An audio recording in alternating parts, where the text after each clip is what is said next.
بسم اللہ الرحمن الرحیم۔ السلام علیکم وظائف میڈیا کے پیارے دوستو، میرے پیارے دوستو، میں امید کرتا ہوں کہ آپ سب خیریت سے ہوں گے اور اللہ رب العزت کی رحمتیں برکتیں سمیٹنے میں مشغول ہوں گے۔ پیارے دوستو، آج جو وظیفہ آپ لوگوں کی خدمت میں پیش کرنے جا رہا ہوں، یقین کریں یہ آپ کے پاس آخری موقع ہے، کیونکہ ماہ محرم کا آخری جمعہ آج ہے، اور جس نے بھی یہ وظیفہ کر لیا ان کی من کی مرادیں پوری ہو جائیں گی۔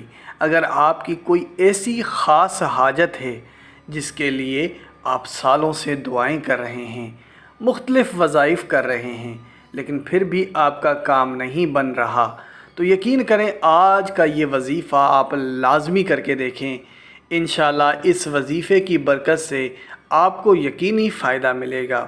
اس وظیفے کی برکت اور فضیلت کا اندازہ آپ اس بات سے لگا سکتے ہو کہ یہ ایک تو جمعے کے دن کا وظیفہ ہے، دوسرا ماہ محرم کا آخری جمعہ ہے، تو ایسے میں ہمارے لیے ایک بہت بڑا موقع ہے کہ اس دن میں یہ چھوٹا سا ایک بہت آسان سا وظیفہ کر کے اپنے دل کی مرادیں پوری کر لی جائیں۔ پیارے دوستو، ہم ہزار طرح کے وظائف کرتے ہیں اور الحمدللہ ہر ایک وظائف کی اپنی طاقت اور تاثیر ہوتی ہے، ہر ایک وظیفے میں اپنی برکتیں اور فضیلتیں ہوتی ہیں۔ اس کے علاوہ ہم سالوں سے دعائیں کر رہے ہوتے ہیں لیکن پھر بھی ہماری حاجات پوری نہیں ہوتی، تو سب سے پہلے آپ کا یہ بھائی آپ کے لیے دعا کرتا ہے کہ جتنے بھی وظائف آپ کر چکے ہیں اور جتنی بھی دعائیں آپ کر چکے ہیں، میں آپ کے لیے دعا کرتا ہوں کہ آپ کی ان تمام وظائف کو پورا فرمائے اور آپ کی ان تمام حاجات کو پورا کر دے۔ پیارے دوستو، اگر اس کے باوجود بھی آپ کی حاجت پوری نہیں ہو رہی تو یہ وظیفہ آپ لازمی کر کے دیکھیے گا۔ یہ وظیفہ قرآن حکیم کی 3 صورتوں کا وظیفہ ہے، اور یہ ایسی صورتیں ہیں جو کہ سب کو یاد ہوتی ہیں۔ ایسا نہیں ہے کہ کوئی مشکل سورہ مبارکہ ہے، میں سمجھتا ہوں بچے سے بھی اگر پوچھو گے تو یہ 3 صورتیں آپ کو یاد بتائے گا، کیونکہ یہ 3 صورتیں نماز میں بھی سب سے زیادہ پڑھی جانے والی صورتیں ہیں۔ پہلی سورہ ہے سورہ فاتحہ، دوسری سورہ مبارکہ ہے سورہ اخلاص، اور تیسری سورہ مبارکہ ہے سورہ کوثر۔ ان 3 صورتوں کا مجموعے سے آپ نے محرم کے اس آخری جمعے میں یہ وظیفہ کر لینا ہے اور اس کے بعد دعا کے لیے ہاتھ اٹھانے ہیں۔ انشاءاللہ وہ مقام ملے گا جس کی آپ توقع بھی نہ کی ہوگی، کہ یہ اتنی بڑی برکت والا عمل ہے کہ انسانوں کے بیٹھے بیٹھے کام بن جاتے ہیں۔ اگر آپ پورے ایمان اور یقین کے ساتھ یہ وظیفہ کرتے ہیں اور اپنے ہاتھ کھڑے کر کر اللہ سے دعا مانگتے ہیں تو یقین کریں آپ کی حاجت ضرور پوری ہو جائے گی۔ تو میرے پیارے دوستو، اس سے پہلے کہ ویڈیو کا باقاعدگی سے آغاز کریں اور آپ کو آج کے اس وظیفے کی طرف لے جائیں، آپ سب نے مہمانوں سے درخواست کرتا ہوں کہ ہمارے اس چینل کو سبسکرائب کر لیں اور بیل کے آئیکن کو بھی دبا دیں تاکہ آنے والی ویڈیوز آپ تک بآسانی پہنچ سکیں۔ پیارے دوستو، یہ وظیفہ سورہ فاتحہ، سورہ اخلاص اور سورہ کوثر کا وظیفہ ہے۔ سورہ فاتحہ جو کہ نماز میں سب سے زیادہ پڑھی جانے والی سورہ مبارکہ ہے، اور کیوں نہ ہو، کیونکہ اس کے بغیر تو نماز ہی نامکمل ہے، تو اس لیے سورہ فاتحہ کو یہ درجہ حاصل ہے کہ وہ نماز میں سب سے زیادہ پڑھی جاتی ہے۔ اور دوسری فضیلت، قرآن پاک کا آغاز ہی سورہ فاتحہ سے ہوتا ہے۔ تیسری فضیلت یہ ہے کہ سورہ فاتحہ آپ صلی اللہ علیہ وآلہ وسلم کو جب نازل ہوئی تو فرشتے نے کہا آج آپ کو 2 نور عطا کیے گئے ہیں، اور ان میں سے پہلا نور ہے سورہ فاتحہ اور دوسرا نور ہے سورہ بقرہ کی آخری 2 آیات۔ جس نے بھی ان کو یاد کر لیا ان کے لیے پوری زندگی میں کافی ہو جائیں گی، ان کی دعائیں پوری ہو جائیں گی، ان کو اپنے مقاصد میں کامیابی ملے گی۔ تو یہ تو سورہ فاتحہ ہے۔ سورہ اخلاص کی بھی فضیلتیں بے مثال ہیں، جن کے بارے میں جتنی تعریف کی جائے اور جتنا بتایا جائے اتنا کم ہے۔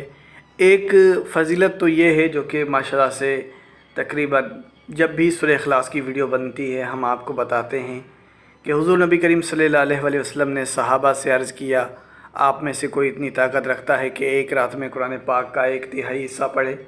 صحابہ کو یہ عمل مشکل لگا۔ صحابہ نے فرمایا، یا رسول اللہ، قرآن پاک کا 1/3 حصہ ایک رات میں کیسے پڑھا جا سکتا ہے؟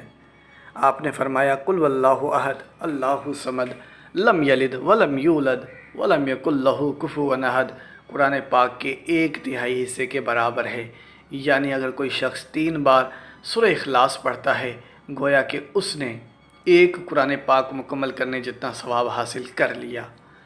پیارے دوستو، یہاں سے ہمیں معلوم ہو رہا ہے کہ سورہ اخلاص بھی بہت بڑی برکتوں والی سورہ مبارکہ ہے۔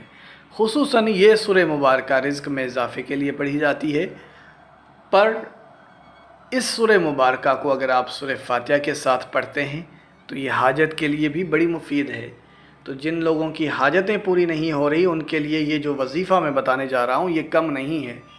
آپ کے لیے آپ خوش قسمت لوگ ہی میں سمجھتا ہوں یہ وظیفہ کریں گے کہ یہ اتنی بڑی برکت والا عمل ہے۔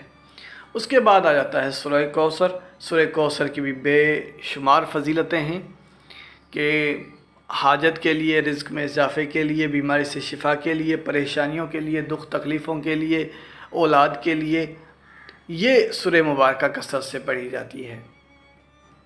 اب یہ وظیفہ آپ کیسے کریں گے؟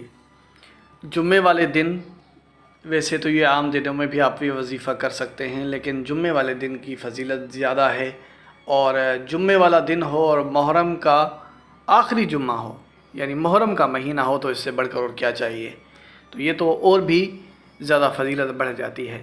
تو جمعے کے اس آخری جمعے کو، معاف کیجیے گا، محرم کے اس آخری جمعے کو بعد نماز ظہر آپ یہ وظیفہ کریں گے، باوضو ہو جائیں گے۔ ظہر کی نماز کے فوراً بعد بھی آپ یہ وظیفہ کر سکتے ہیں۔ تو ظہر کی نماز آپ نے پڑھی تو ظاہر سی بات ہے آپ باوضو ہی ہوں گے۔ اگر باوضو نہیں ہیں تو دوبارہ سے وضو بنا لیں۔ تو آپ نے وضو کی حالت میں یہ وظیفہ کرنا ہے۔ 3 بار درود پاک پڑھنا ہے، پھر 3 بار سورہ فاتحہ پڑھنی ہے، پھر 3 بار سورہ اخلاص پڑھنی ہے، پھر 3 بار سورہ کوثر پڑھنی ہے، اور آخر میں پھر آپ نے 3 بار درود پاک پڑھنا ہے۔ تو بڑا آسان سا عمل ہے۔ 3 بار درود پاک پڑھا، 3 بار سورہ فاتحہ پڑھی، 3 بار سورہ اخلاص پڑھی، 3 بار سورہ کوثر پڑھی، اور آخر میں 3 بار درود پاک پڑھ لیا۔ اب یہ وظیفہ مکمل ہو جاتا ہے یہاں پہ۔ اس کے بعد آپ نے دعا کے لیے ہاتھ اٹھانے ہیں۔ جو بھی جائز حاجت ہے، جو بھی مراد ہے، اسے اللہ سے مانگنا ہے، اور رو رو کر گڑ گڑا کر مانگنا ہے کہ میری یہ حاجت ہے، میرا یہ مقصد ہے، اس میں کامیاب ہونا چاہتا ہوں۔ انشاءاللہ اللہ رب العزت آپ کو کامیاب کر دے گا اور آپ کی حاجات پوری فرمائے گا۔ پیارے دوستو، اسی کے ساتھ اجازت چاہوں گا، اپنا بہت سارا خیال رکھیں۔